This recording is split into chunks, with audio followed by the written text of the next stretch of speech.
3월 19일 월요일 첫째 날, 오늘 우리가 함께 암송할 말씀은 요한복음 1장 18절입니다. 암송 카드를 보시면서 요한복음 1장 18절 말씀을 함께 두 번 읽겠습니다. 시작. 본래 하나님을 본 사람이 없으되 아버지 품속에 있는 독생하신 하나님이 나타내셨느니라. 다시. 본래 하나님을 본 사람이 없으되 아버지 품속에 있는 독생하신 하나님이 나타내셨느니라. 아멘. 자, 오늘 제목은 BC와 AD 사이에 서 계신 예수님입니다. 그 위에 나와 있는 글을 제가 읽어보겠습니다. 흔히 사람이 죽으면 그가 세상에 미친 영향도 곧 시들어집니다. 그러나 예수님의 영향은 생전보다 승천 후 100년이 지나 더 커졌고, 500년 후에는 더 커졌고, 1000년 후에는 유럽의 기초를 놓았으며 2000년 후에는 세상 전역에 영향을 미쳤습니다. 이제 그를 만나는 캠페인의 여정을 시작해 봅시다. 1번, 예수님에 대한 오해. Jesus Christ. 이거 이제 그리스도 예수를 뜻하는 영어입니다. 그런데 오늘날 영어권에서 이 표현은 욕설로 쓰입니다. 여러분 이제 허리우드 영화를 보시면 뭐 하다가 Jesus 이렇게 하면 에이 쌍, 제기랄, 신경질 나네, 이런 뜻으로 Jesus 이걸 쓰고 있습니다. 사람들이 분노, 실망의 감정을 지저스라는 말로 뱉어내는 겁니다. 그러니까 예수님의 이름이 제일 흔하게 쓰이는 욕의 하나가 되었습니다. 여러분, 욕으로 사용하려 그러면 이 사용할 이름이 많지 않습니까? 에이 무솔리니 이런 거 할 수 있잖아요. 에이 히틀러, 뭐 저기 옛날에 이디 아민 이런 아주 막 독재자 중에서도 쌍이 아니고 쌍 독재자 아닙니까? 이디 아민. 아니 이렇게 할 수 있는 이름이 무지하게 많은데 왜 영어권에 있는 사람은 지저스 이렇게 하면서 자신의 나쁜 기분, 나쁜 감정 이런 걸 지금 표현하고 있을까요?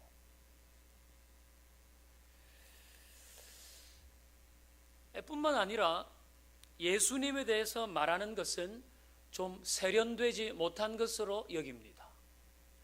여러분이 동창회를 갔다고 해보십시다.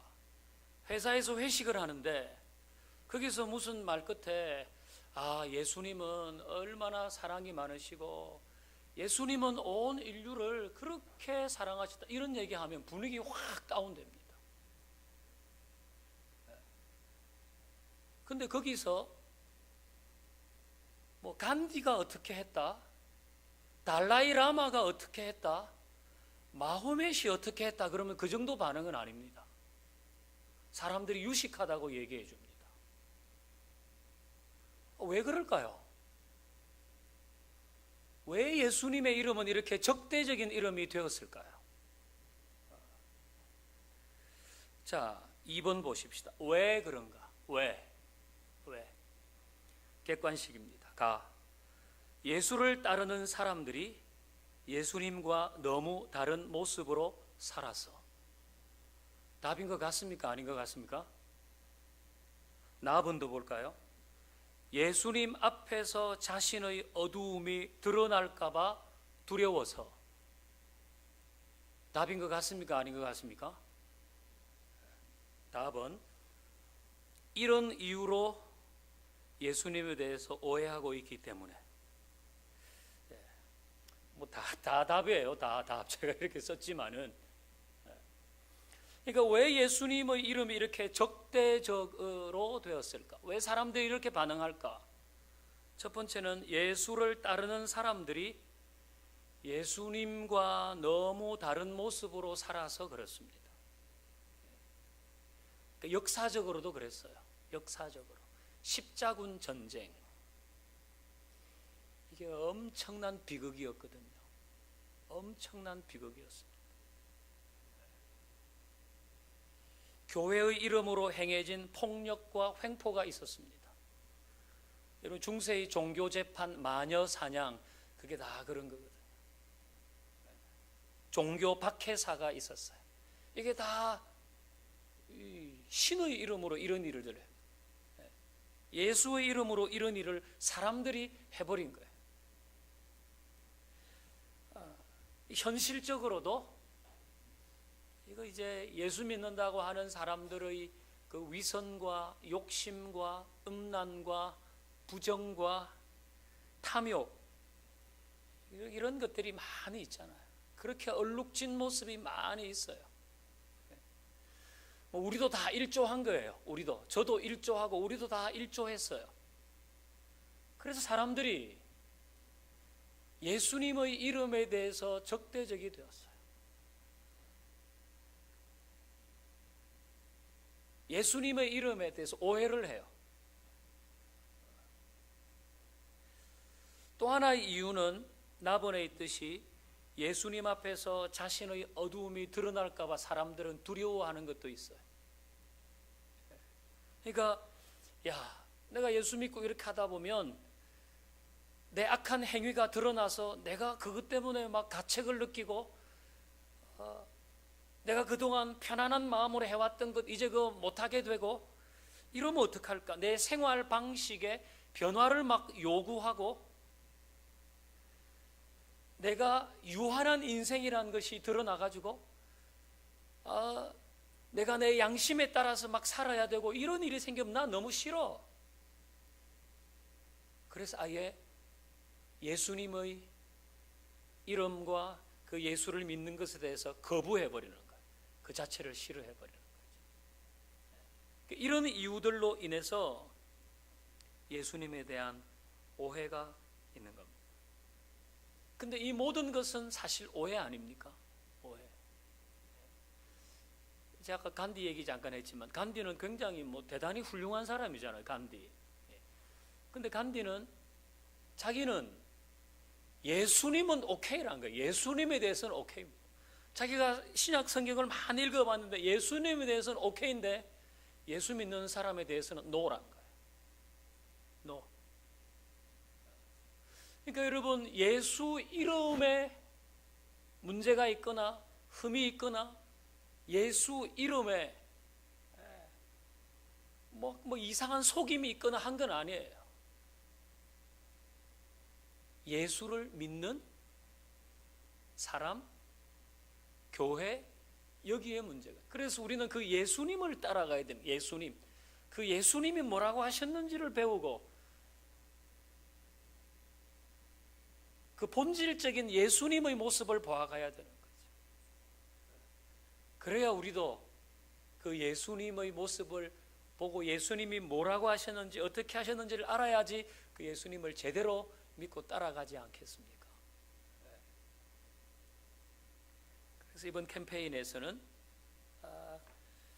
예수님의 모습을 이제 우리가 배워 가려고 하는 거죠.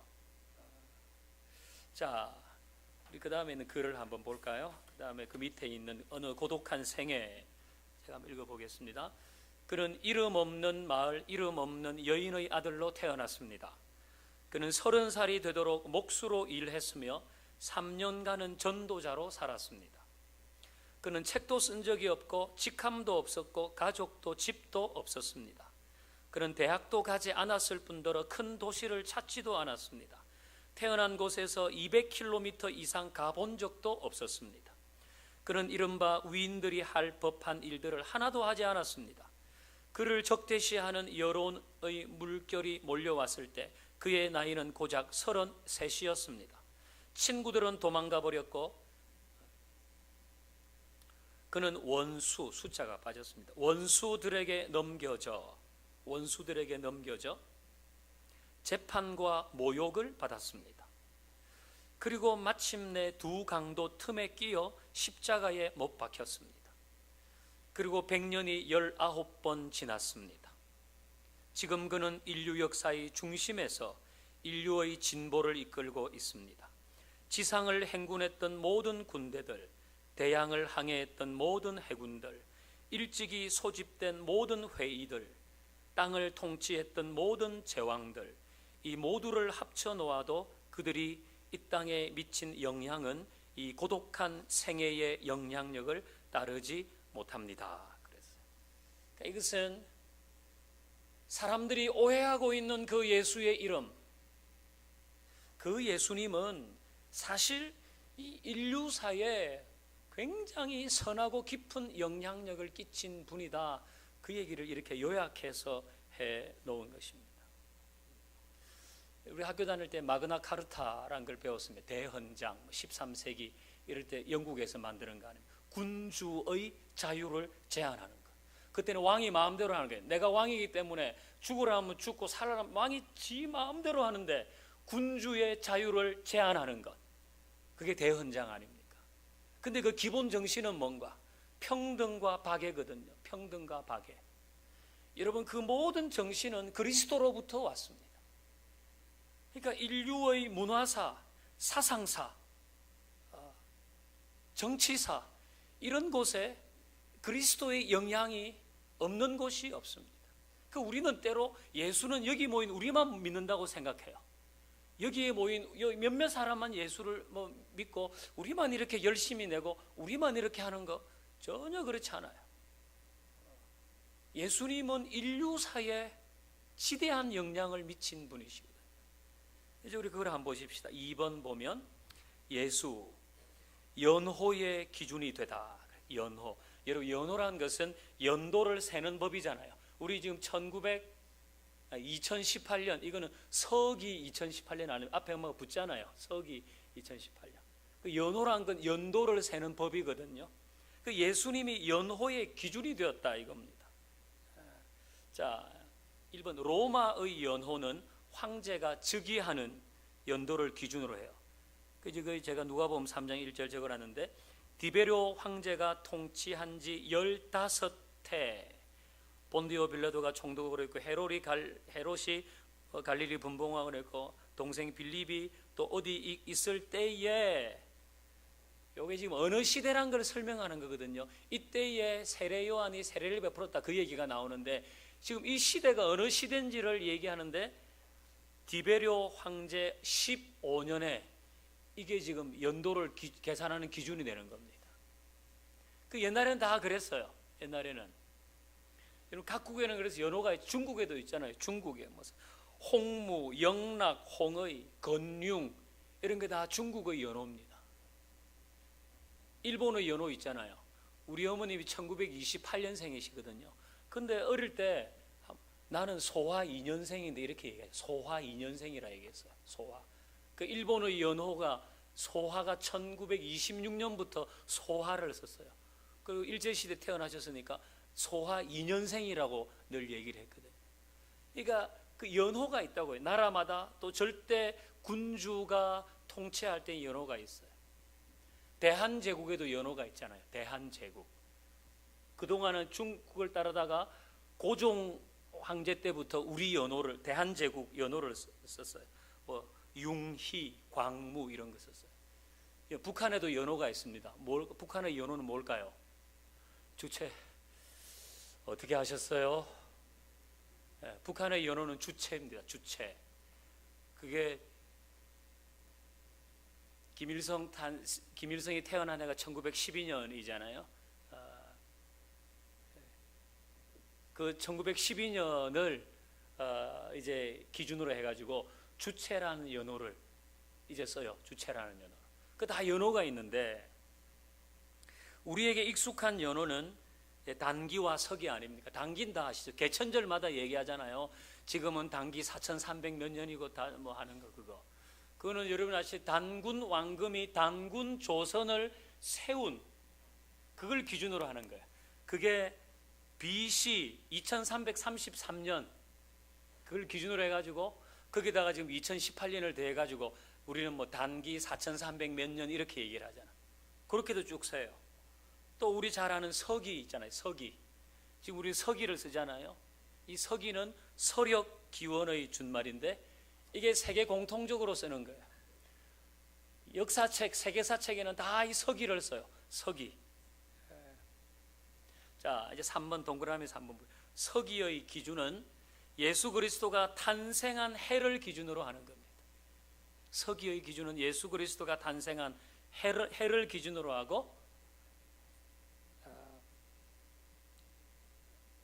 그래서 이걸 이제 BC AD 이렇게 표현합니다. BC AD. BC는 Before Christ, 그리스도 이전. AD는 안노 도미니. 이건 라틴어로 우리 주님의 시대, 그런 얘기거든요. 뭐 여러분 다 뭐 많이 보셨잖아요. BC 몇 년, AD 몇 년. 이게 다 역사책에 다 나온 거예요. 그 기준이 누구냐?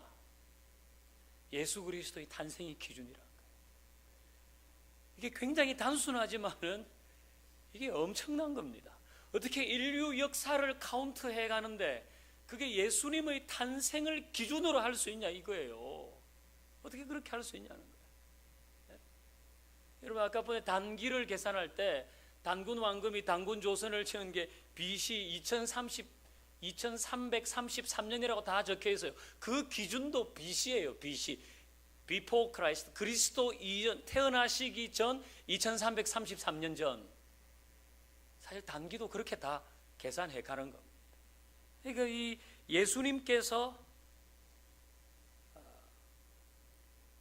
역사를 써갈 때마다 중요한 사건이 있을 때 그 예수님의 탄생을 기준으로 다 연도를 매긴다는 겁니다. 그러니까 어떤 사람은 예수님은 실존 인물이 아니잖아요, 이런 사람은 진짜 무식한 거예요. 예수님이 실존 인물이며 예수님이 역사의 주인이시며 예수님이 깊은 영향력을 끼치는 분이시다, 그걸 단적으로 보여주는 것이 바로 전 세계가 공통으로 사용하는 연호의 기준이 그분의 탄생이라는 겁니다. 자, 이제 3번 보겠습니다. 예수, 하나님을 보여주신 분이라 그랬어요. 예수님은 하나님을 보여주신 분이다. 자, 여러분 우리가 예수님 하면 예수님의 말씀 다 떠오르는 게 많아요. 그리고 산상수훈도 많이 알아요. 그리고 예수님의 성품도 어떤 분인지 우리는 뭐 캠페인 할 때도 한번 했어요, 오래전에. 근데 그 예수님께서 하신 일 중에 정말 중요한 일이 하나님을 우리에게 보여주셨다는 거예요. 보여주셨다. 자, 우리가 아래 조금 전에 우리 읽었던 요한일서 1장 8절이 있는데, 본래 하나님을 본 사람이 없어요. 하나님을 본 사람이 없어요. 그런데 아버지의 품속에 있는 독생하신 하나님이, 이게 바로 예수님 아닙니까? 그리스도 예수. 아버지의 품속에 있는 독생하신 하나님, 예수님이 나타내셨느니라. 뭘 나타내셨나? 하나님을 나타내셨다. 그 나타냈다는 것은 헬라말로 묘사하다, 설명하다 이거거든요. 그러니까 예수님께서 하나님을 우리에게 나타내어 보여주셨다. 예수님께서 하나님이 어떤 분인지를 설명해 주셨다. 예수님을 보면 하나님을 알 수 있는 거예요. 하나님은 잘 모르겠어요. 그럼 예수님을 보면 돼. 예수님을 보면 되는 겁니다. 근데 예수님께서 하나님을 우리에게 보여주시면서 그 하나님이 어떤 분이라고 말씀하셨나? 제일 중요한 게 이제 있는 거예요. 자, 그 동그라미 2번 한번 보십시다. 예수님은 하나님을 아버지라고 부르면서 하나님이 어떤 분인지를 우리에게 알려주셨거든요. 뭔가, 자, 우리 퀴즈 보십시다. 이건 뭐, 그러므로 너희는 이렇게 기도하라. 하늘에 계신 괄호여, A 아저씨, B 아버지. 예. 이 아저씨는 아니잖아요. 예수님은 우리에게 하늘에 계신 우리 아버지여 이렇게 가르쳐 줬어요. 예수님은 하나님을 아버지라고 부르셨어요. 아버지. 그 예수님께서 하나님을 아버지라고 부르셨다면 이건 하나님에게 있는 무엇을 우리에게 보여주려고 하신 걸까요? 추측 한번 해보세요. 뭘 보여주려고 하셨을까요? 아버지 하면 떠오르는 거 없어요? 네. 보호하심. 네. 예수님이 하나님을 아버지라고 부르시고 우리에게도 그렇게 부르라고 하신 것은 하나님의 어떤 모습을 우리에게 보여주려고 하신 걸까? 자, 우리 계속 한번 보십시다. 3번 볼까요? 3번 우리 말씀 같이 한번 읽어보십시다. 시작. 이르시되 아바 아버지여 아버지께는 모든 것이 가능하오니 이 잔을 내게서 옮기시옵소서. 그러나 나의 원대로 마시옵고 아버지의 원대로 하옵소서 하시고. 아멘. 실제로 예수님은 아빠 이렇게 부르셨어요. 우리가 하는 아빠, 그 아빠 있잖아요. 아빠 이렇게 하는 거. 예수님은 하나님께 아빠 이렇게 부르셨다고요.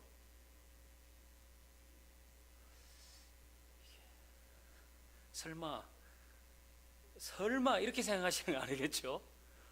우리가 아바 이렇게 하는 게 실제로 아빠예요. 그래서 지금 우리 개정개혁에는 이걸 아예 아빠라고 번역을 해버렸어요. 아빠라고.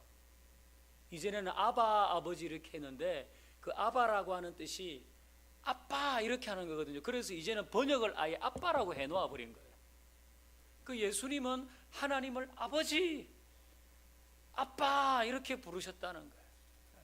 그 하나님에게 있는 어떤 모습을 우리에게 알려주시려고 하는 것인가? 자, 이제 4번 보십시다. 하나님을 아버지라고 부르는 의미는 무엇일까요? A. 하나님이 남자이기 때문에. B. 권위적, 말없음, 무뚝뚝함, 하나님이 그런 분일 것이다. 아니면 C. 하나님의 사랑 때문에. 여러분 뭔 것 같습니까? 예수님께서 우리가 예수님의 성품도 알고 예수님의 말씀을 다 아는데 진짜 그 예수님의 성품과 말씀을 있는 그대로 다 이렇게 받으려 그러면 예수님께서 하나님을 아버지라고 부르신 그 이유를 알아야 돼. 왜 아버지라고 부르셨나? 하나님 남자이기 때문에 그런 게 아니고 하나님은 아버지처럼 말이 없을 거야 아마. 하나님은 우리 아버지처럼 좀 무뚝뚝할 수도 있어. 하나님은 우리 아버지처럼 굉장히 권위를 내세우는 분. 그래서 아버지라 아니요. 하나님에게 있는 사랑 때문에 예수님은 하나님을 아빠 이렇게 부르시고 우리에게도 아빠 이렇게 부르라고 그렇게 하나님을 만나라고 알려주시는 거죠. 여기 이제 남자들 중에 아빠가 아닌 사람이 한 몇 명 있네요. 이렇게 보니까 아빠가 아닌 사람이 몇 명 있고 거의 나머지는 다 현직 아빠들이에요. 현직 아빠. 저는 아빠 경력이 25년 됐습니다. 이제 여러분은 아빠 경력이 몇 년이세요? 뭐 여기 다 뭐 저보다 오래된 분도 있고 저보다 조금 덜 된 분도 계셔. 아빠 경력이 다 있으시다고요. 자, 여러분이 처음 아빠가 됐을 때로 한번 돌아가 보십시오. 처음 아빠가 여기 가장 최근에 아빠가 된 사람이 누구예요? 영찬 목사님이에요? 갑자기 지금 당황했어요. 네. 처음 아빠가 됐을 때를 한번 회상해 보세요. 처음 아빠가 됐을 때. 내 애가 처음 나한테 아빠 이렇게 불렀을 때를 한번 생각해 보세요. 갓 걷기 시작했을 때 여러분 얼마나 예뻤습니까? 예뻐 죽을라 그래요. 지금도 보니까 얼마나 예쁜지 모릅니다. 내가 처음 아빠가 돼가지고 내 애를 봤는데 걔가 나한테 아빠 이렇게 불러요. 그러니까 막 볼이 이게 막 닳을 정도로 뽀뽀를 하고 막 올렸다 내렸다 올렸다 내렸다 안고 빙빙빙빙빙빙 돌고 알아듣지도 못하는데 가서 자꾸 얘기해요. 뭐 저 까꿍 어쩌고 저쩌고 저쩌고 저쩌고 계속 얘기해줘요.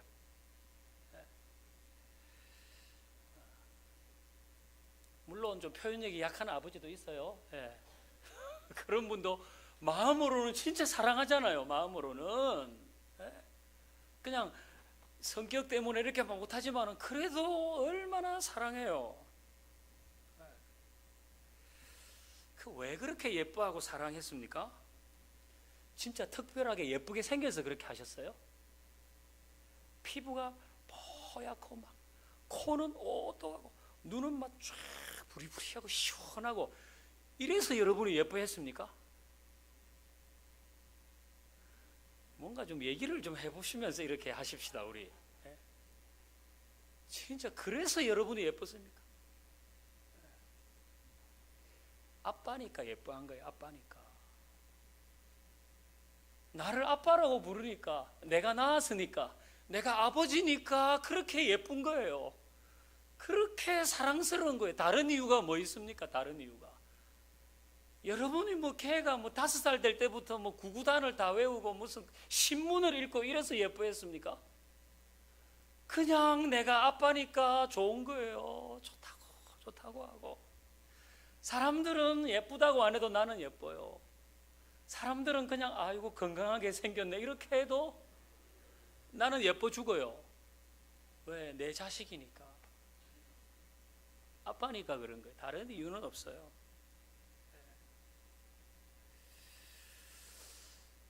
예수님께서 하나님을 아버지라고 부르라고 하신 이유, 예수님께서 하나님을 아빠라고 부르라고 하신 이유 똑같은 겁니다. 하나님이 우리를 사랑하신다는 거예요. 우리가 뭘 그렇게 잘하고 충성하고 그래서가 아니고 그냥 자녀이니까 사랑하셔요. 자녀니까. 우리가 하나님의 아들이고 딸이니까 하나님은 그렇게 사랑하시는 거예요. 뭔 조건이 필요해요?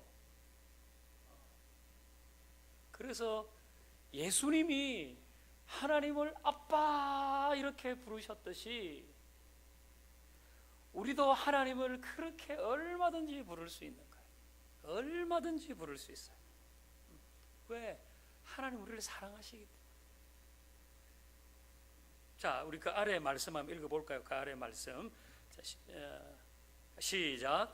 너의 하나님 여호와가 너의 가운데 계시니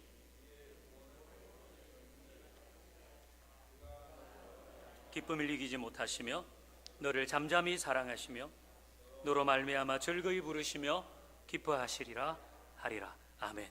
자, 전능하신 하나님이 우리 아버지신데 우리 때문에 기쁨을 이기지 못하신다. 기쁨을 이기지 못한다. 좋아 죽는 거예요.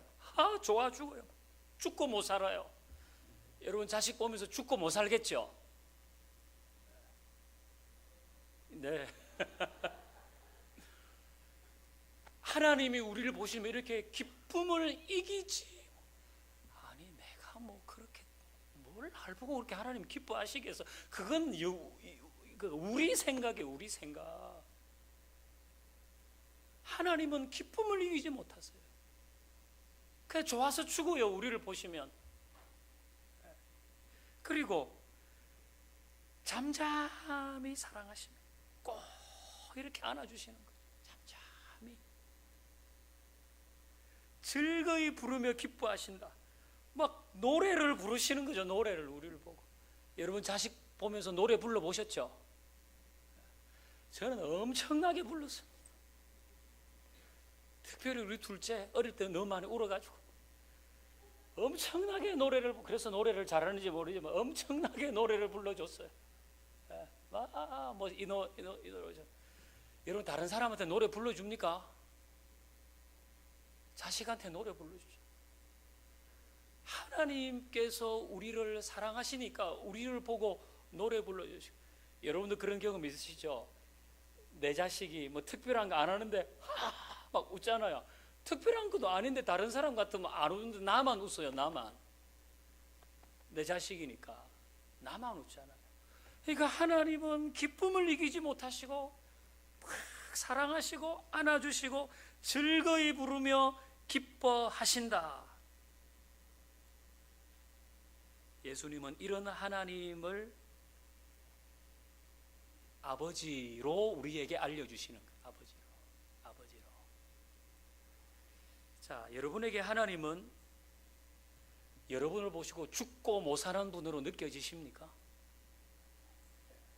또는 막 여러분 보고 크게 막 웃어주는 이런 분으로 느껴지십니까? 꼭 안아주는 이런 분으로 느껴지세요? 도리어 많은 분들은 하나님은 저 멀리서 근엄하게 나를 쳐다보시고 잘하면 칭찬해 주시고 못하면 그냥 이렇게 하시는 분, 아니면 저 멀리서 신학적으로만 성경적으로만 나를 사랑하시는 분, 성경에는 사랑한다고 나와 있기는 있는데 그거 뭐 잘 모르겠는데 진짜 기쁨을 이기지 못할 정도로 나를 사랑하시고 나를 위해서 노래를 막 불러주실 정도로 사랑하시고, 그건 잘 모르겠는데. 그런 분들도 있을 겁니다. 왜 그럴까요? 4번, 하나님을 아빠 아버지로 만나기 어려운 이유. 1번, 동양 문화의 특징 때문에. 우리 동양 문화권에서 아버지의 느낌은 뭡니까? 근엄하세요. 또 권위적이세요. 또 별 말이 없어요. 또 다 서양 사람들이 있습니다. 방금 이거예요. 동양 문화권에서 아버지는 그런 분이에요. 친근한 분이라기보다는 좀 엄해요. 가까이 하기 좀 어려워요. 아버지 앞에서는 늘 잘해야 돼요. 흐트러지면 안 돼요. 항상 예의를 갖춰야 돼요. 함부로 말하면 안 돼요. 아버지는 어려워요. 아버지는 무서워요. 아버지는 칭찬을 잘 안 해요. 아버지는 점잖아요. 그래서 아들을 위해서 뭐 노래를 부르고 춤을 추고 꼭 껴안아주고 굉장히 어색한 이미지입니다. 그래서 하나님도 비슷할 거라고 생각합니다. 하나님도 가까이 하기에는 좀 어려워. 좀 엄한 분, 무서운 분. 하나님께서 사랑하시는 건 맞는데 교리적으로는 사랑하시는 것 같은데 실제로 잘 느껴지지 않아요. 다정다감하게 오지 않아요. 그 중에 하나는 동양 문화의 특징 때문에. 제가 이런 말씀을 드리는 이유는 하나님을 동양적으로 만나지 말고 하나님을 동양적으로 만나려고 그러지 말고 진짜 성경에 있는 대로 하나님을 만나야 된다는 거예요. 거기다가 한번 적어보세요. 하나님을 동양적 정서로 만나지 말고, 하나님을 동양적 정서로 만나지 말고 성경적으로 만나라. 또 하나, 하나님을 동양적 정서로 만나지 말고 성경적으로 만나라. 또 하나, 하나님을 유교 문화적으로 만나려 하지 말고, 하나님을 유교 문화적으로 만나려 하지 말고 아버지로 만나라. 하나님을 유교 문화적으로 만나려 하지 말고 아버지로 만나라.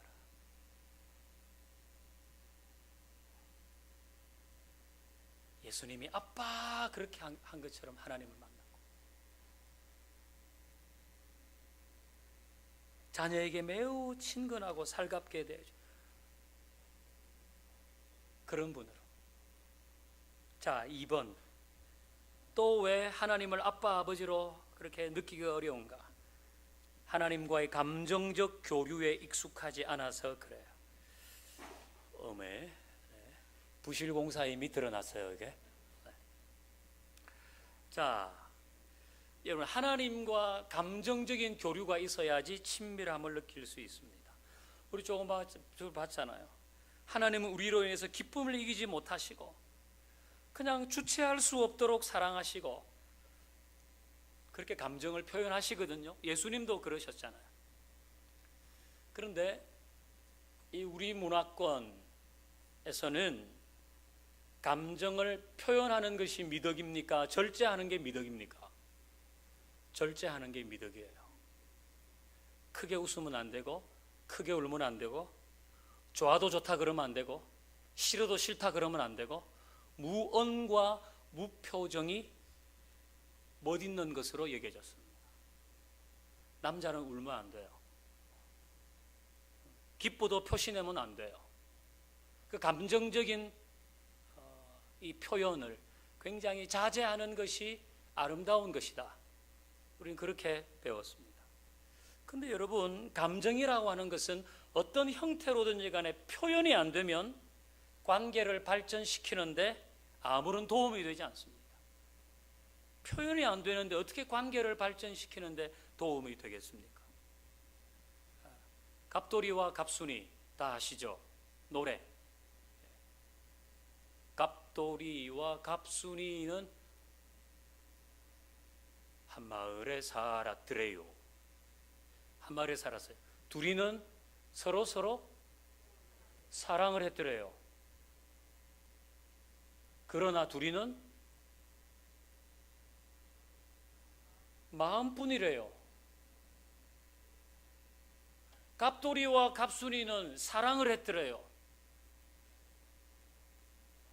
갑돌이와 갑순이는 사랑을 했더래요. 근데 마음뿐이에요. 서로 표현을 안 해요. 겉으로는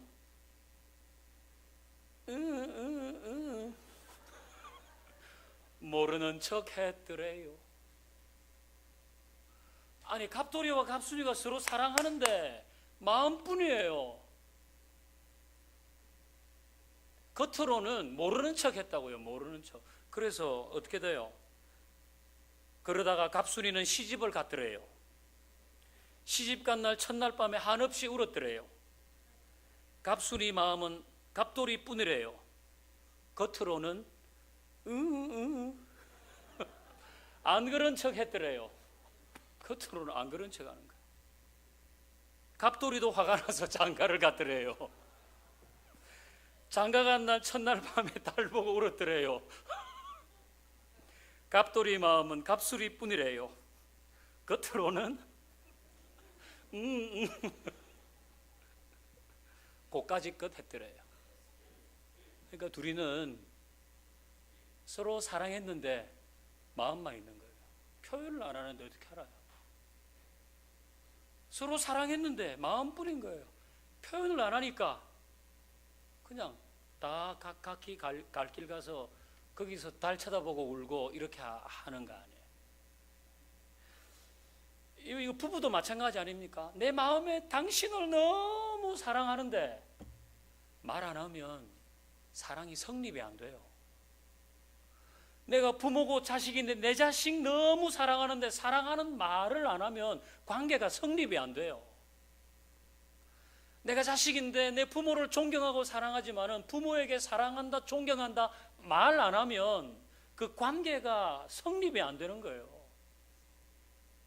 하나님과 우리와의 관계도 마찬가지입니다. 왜 하나님을 그렇게 친밀한 분으로 우리가 느끼지 못하는가? 하나님에 대해서 자꾸 감정을 절제해요. 내 마음에는 있는데 표현을 안 해요. 표현 안 해요. 그냥 지적으로 알고 내가 의지적으로 결심하고 내가 그렇게 하지만은 정서적으로 감정적으로 하나님께 표현하지 않아요. 이거 정당한 건데도 잘하지 않아요. 이거 하나님께 감정을 표현하는 데 있어서 두려움을 가지면 안 돼요. 눈물 날 때 애서 참지 마세요. 남자고 여자고 뭘 그걸 참아요. 그러니까 우리의 감정을 자유롭게 하나님 앞에 나타나는 것에 대해서 자꾸 이렇게 자기를 또 넣고 또 넣고 그렇게 안 하면 이 하나님을 아버지로 그렇게 사랑이 많으신 분으로 알아가는데 굉장히 제한이 많다. 여러분, 사람이 말로 표현 안 되고 마음으로 다 표현 안 되면 뭘로 표현해요?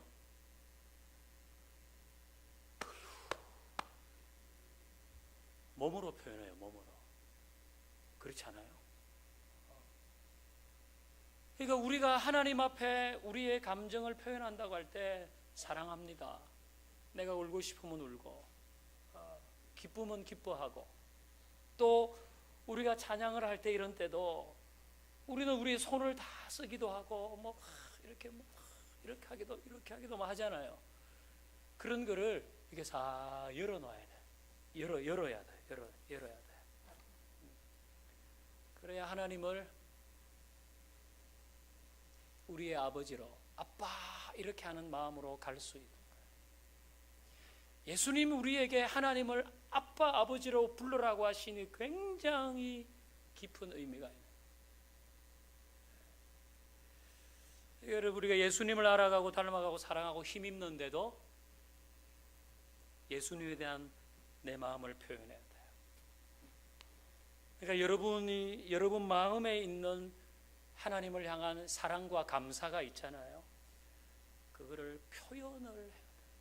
내 속에 있는 만큼 표현하세요. 내 속에 있는 만큼. 그러니까 우리가 찬양을 할 때 그걸 저는 잘 표현할 수 있다고 생각하는데요.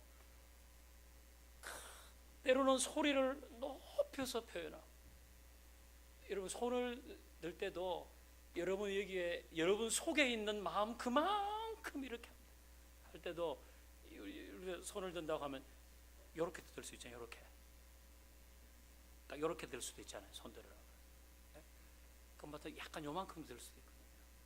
사실 내 속에 있는 마음은 이렇게 해야 되는 거예요. 내 속에 있는 마음을 다 표현하려고 그러면 주여 막 사랑합니다 그러면 막 이렇게 해야 되는데 자꾸 이거를 남이 뭐라 그럴까 싶어가지고 저 장로님 오늘 좀 이상하다 그러고 집에 무슨 일이 있었나 막 생각.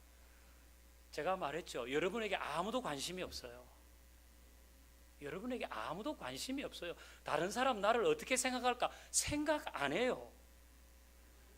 생각할 게 얼마나 많은데 여러분을 왜 생각해요? 그러니까 그런 부분에 있어서 우리는 이걸 활짝 열어놔야 되는 거예요. 자, 지금 오늘 이거는 제가 그냥 맛배기예요. 이게 더 중요한 이유들이 있어요. 왜 우리가 하나님의 사랑을 여기로는 알고 얘기를 하는데 왜 이렇게 콱 내려오지 않나? 그 이유가 또 있거든. 그 이제 뭐 우리 하나씩 보기로 하고, 오늘 우리는 먼저 예수님께서 하나님을 아버지라고 그렇게 우리를 여러분이 그렇게 사랑하셨듯이 사랑해서, 여러분 어떤 종교가 자기가 섬기는 신을 아버지라고 부르는 종교 여러분 봤습니까? 그런 종교는 세상에 하나도 없습니다. 자기들이 섬기는 신을 아버지라고 부르는 종교는 없습니다. 근데 기독교는 유일하게 하나님을 아버지라고 부른다고요. 아빠 이렇게 부르려고 한 이유는 하나님이 그렇게 우리에게 말씀하시는 그 사랑을 여기만 두지 말고 여기까지 가지고 오라고 예수님이 그렇게 말씀하시는 거 아닙니까? 그걸 가져오려고 그러면 유교적으로 하나님을 만나면 안 돼요. 동양적으로 하나님을 그런 분이라고 생각하면 안 되고, 그건 다 내려놓고 이제는 내가 어떤 모습이든지 간에 나를 가장 사랑하시고 나를 이해하시고 나를 받아주시는 그분이 하나님이시다. 그 마음을 가지고 표현하고 그렇게 나아가야 되는 거예요. 여러분, 아들이 둘이 있는데 하나는 자랑스럽고 하나는 후회스러워요.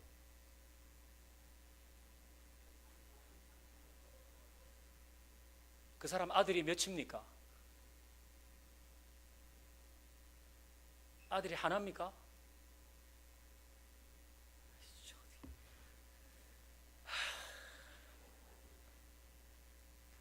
여러분, 말 잘 듣는 아들도 아들이고 말 잘 안 듣는 아들도 아들입니다. 자랑스러운 아들이고 호적에서 파버리고 싶은 아들일 뿐이에요. 그다음 말 잘 듣는 아들은 여기 있고 호적에서 파버리고 싶은 아들은 너희 자식아 내일부터 아저씨라고 불러. 이렇게 합니까? 이건 아픈 아들이에요. 내 마음을 아프게 하지만 아들이잖아요. 하나님은 우리를 아들과 딸로 보시는 거예요. 아들과 딸로 보신다. 우리는 그런 마음으로 하나님께 열고 나가지. 우리 동양적인 문화에서 아버지는 이런 분이, 하나님도 그런 분으로 생각한다든지, 유교적으로 하나님을 만나고, 그거는 다 아닌 거예요. 내 속에 있는 걸 싹 표현하고, 여러분 사람이 하나님의 사랑을 점점 알아가면 강해집니다. 하나님의 사랑을 알아가면 강해진다고요. 굉장히 당당해집니다. 사랑을 받으니까 그런 거예요. 사랑을 받으니까.